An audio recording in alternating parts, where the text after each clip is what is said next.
Hei Sarah, lihatlah tumbuhan di taman ini. Terlihat sangat segar dan hijau, bukan? Tentu saja bagus, Pak Kebun rutin menyirami tumbuhan di sini setiap hari, sehingga tumbuhannya mendapatkan cukup air. Air sangat penting loh bagi tumbuhan. Maksudmu, air itu adalah kunci kehidupan tumbuhan. Tepat sekali, tanpa air, tumbuhan tidak bisa bertahan hidup. Tapi, bagaimana ya air kok bisa masuk ke dalam tumbuhan? Tumbuhan mengambil air dari tanah melalui akar mereka, bagus. Akar itu seperti penyedot air yang sangat efisien. Jadi, akar berfungsi sebagai sistem pengambilan air. Menarik sekali. Benar, ketika akar menyerap air, ada proses yang sangat menarik yang terjadi loh. Proses apa itu, Sarah? Jadi, ketika akar menyerap air, terjadi proses osmosis, bagus. Osmosis. Proses seperti apa itu?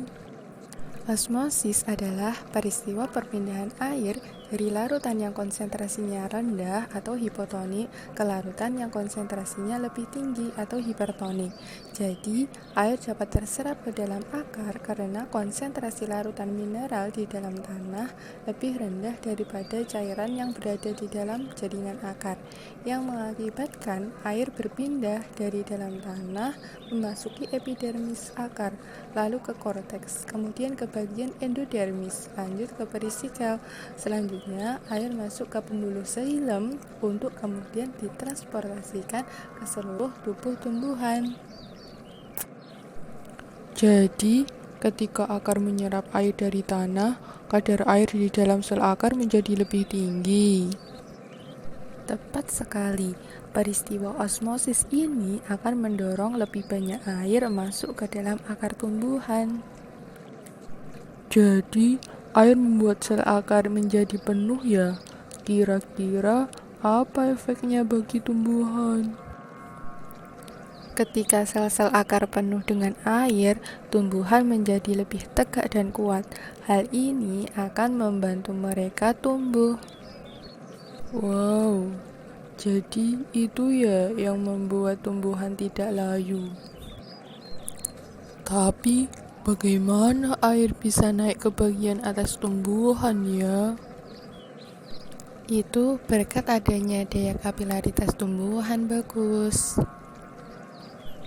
Daya kapilaritas, apa itu? Daya kapilaritas tumbuhan adalah kemampuan tumbuhan untuk menaikkan air dari akar ke daun melalui pembuluh kapiler atau xilem. Daya kapilaritas tumbuhan ini dipengaruhi oleh gaya kohesi, adesi, dan daya isap daun. Gaya kohesi adalah gaya tarik-menarik antar molekul air. Gaya adesi adalah gaya tarik-menarik antara molekul air dengan dinding pembuluh xilem. Sedangkan daya isap daun adalah naiknya air ke daun yang disebabkan oleh penggunaan air di bagian daun. Begitu, bagus. Oh, jadi singkatnya, air bisa bergerak naik dari akar ke daun karena adanya daya kapilaritas tumbuhan yang dipengaruhi oleh gaya kohesi, adesi, dan daya isap daun ya. Yaps, betul sekali. Wah, menarik. Jadi, kapilaritas ini sangat penting bagi kehidupan tumbuhan ya. Dengan adanya daya kapilaritas ini, air bisa naik sampai ke daun dan bisa digunakan untuk proses transpirasi maupun fotosintesis. Maksudmu, tumbuhan membuat makanan mereka dengan bantuan air. Betul, tanpa air, proses fotosintesis tidak bisa terjadi, bagus.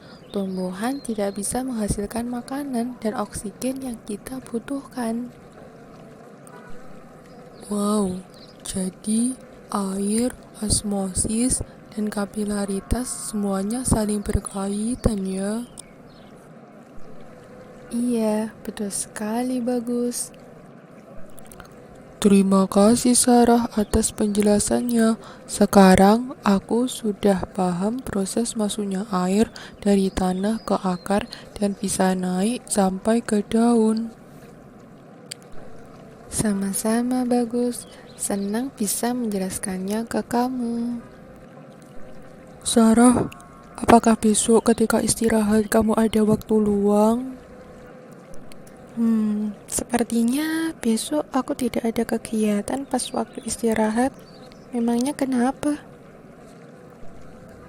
Apakah kamu mau menemaniku mengerjakan tugas IPA? Boleh, di mana?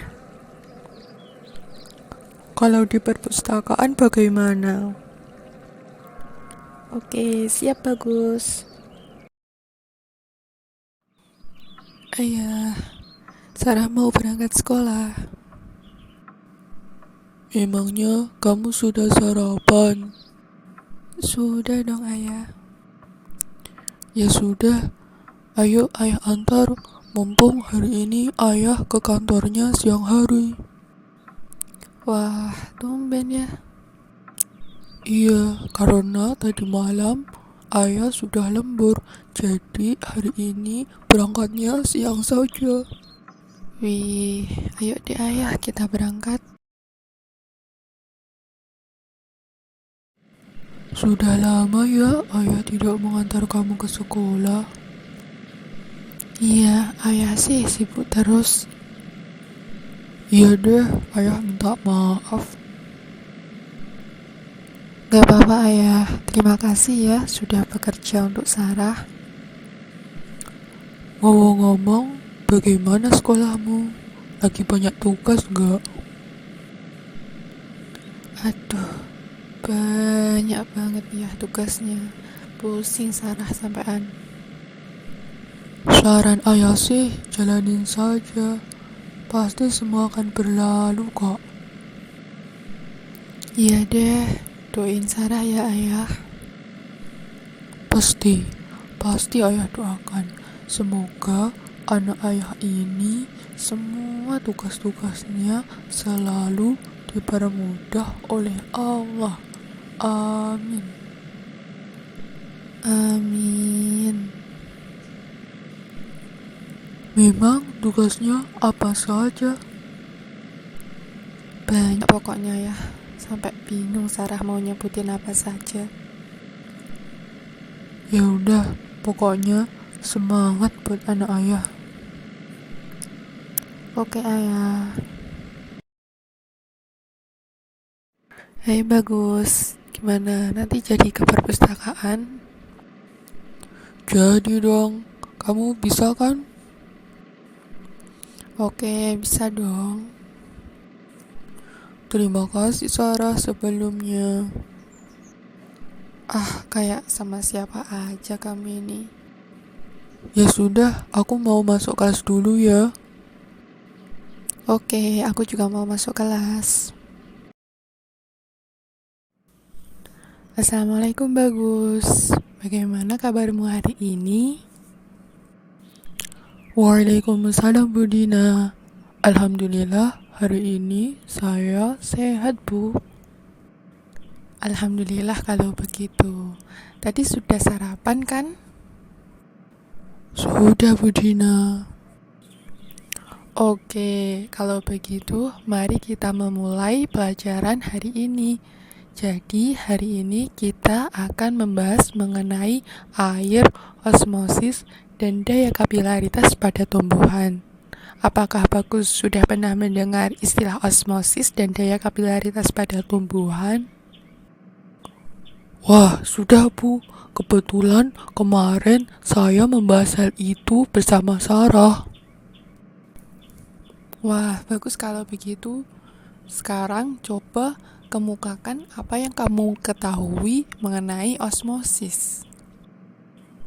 Kalau definisinya sih saya lupa Bu. Tapi kalau contohnya itu seperti peristiwa masuknya air ke dalam akar tumbuhan. Wah, betul sekali, itu contohnya. Jadi, peristiwa osmosis itu adalah perpindahan air atau zat pelarut lainnya dari larutan yang konsentrasinya rendah atau hipotonik ke larutan yang konsentrasinya lebih tinggi atau hipertonik, sampai mencapai titik kesetimbangan. Oh, baik Bu. Jadi, air bisa berpindah dari tanah ke akar karena larutan yang ada di tanah itu konsentrasinya lebih rendah ya daripada larutan yang ada di dalam sel akar. Benar sekali, bagus. Sudah paham ya mengenai osmosis? Sekarang kemukakan apa yang kamu ketahui mengenai daya kapilaritas pada tumbuhan. Kalau definisinya sih saya lupa Bu, tapi seingat saya contohnya itu peristiwa naiknya air dari akar sampai ke daun.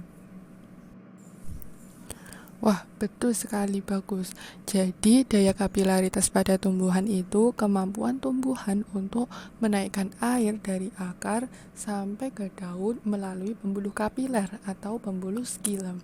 Daya kapilaritas ini dipengaruhi oleh gaya kohesi, adhesi, dan daya isap daun. Saya ingat itu, Bu. Jadi, gaya kohesi itu adalah gaya tarik-menarik antar molekul air. Gaya adhesi itu adalah gaya tarik-menarik antara molekul air dengan dinding xilem. Kemudian daya isap daun itu penguapan daun atau hilangnya air dari daun sehingga air bisa masuk ke daun. Betul atau tidak, Bu?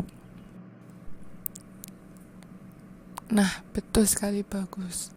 Berhubung kamu sudah paham mengenai peristiwa osmosis dan daya kapilaritas pada tumbuhan, kita akan melakukan suatu percobaan. Percobaan apa itu?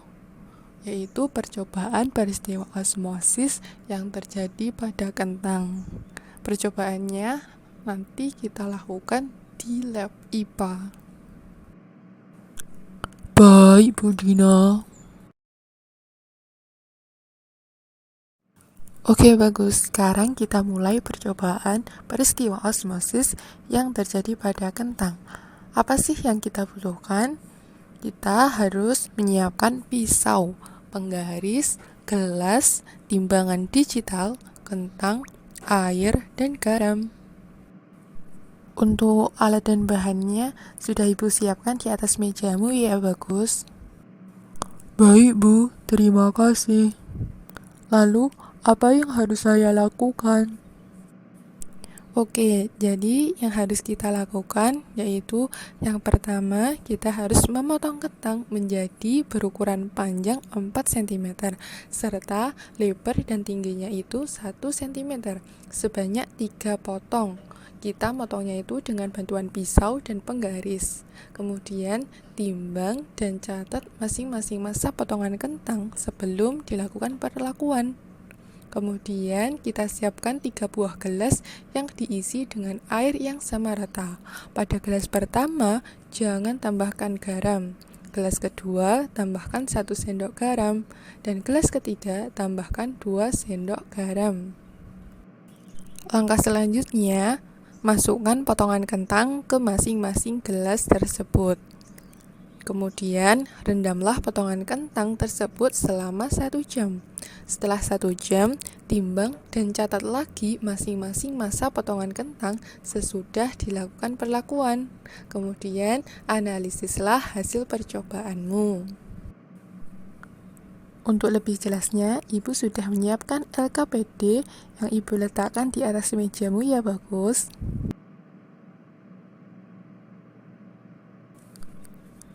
Nah, sekarang sudah 1 jam perendaman kentang. Coba jelaskan bagus apa hasil dari percobaanmu tersebut. Berdasarkan hasil percobaan yang saya lakukan, kentang yang direndam pada larutan dengan 2 sendok garam masanya jadi paling kecil Bu setelah direndam 1 jam. Kemudian disusul oleh kentang yang direndam pada larutan garam 1 sendok. Kemudian yang paling besar itu pada kentang yang direndam pada air biasa. Coba sekarang analisislah mengapa hal itu bisa terjadi. Menurut analisis saya, kentang yang direndam pada larutan dengan 2 sendok garam memiliki massa yang paling kecil. Hal itu dikarenakan larutan dengan 2 sendok garam memiliki konsentrasi yang paling tinggi. Sehingga semakin banyak juga cairan di dalam kentang yang keluar untuk mencapai titik kesetimbangan. Seperti itu, Bu. Nah, betul sekali analisismu bagus. Karena percobaan telah selesai dan sebentar lagi waktu istirahat, Ibu tutup ya pembelajaran pada hari ini. Untuk bagus, jangan lupa pelajarannya hari ini diulang lagi di rumah. Baik, Bu Dina, terima kasih.